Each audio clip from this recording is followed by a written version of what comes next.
சிவனே நல்வழி காட்டும் எங்களின் சிவனே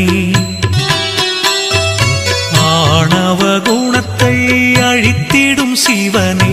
அண்ணாமலையில் அருளும் சிவனே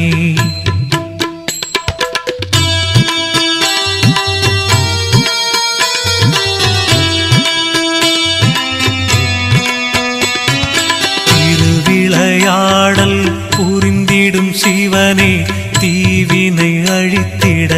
தோன்றும் சிவனே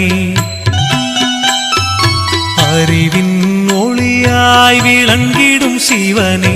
அண்ணாமலையில் அருளும் சிவனே பிறவியின் பயனை வழங்கிடும் சிவனே பேரு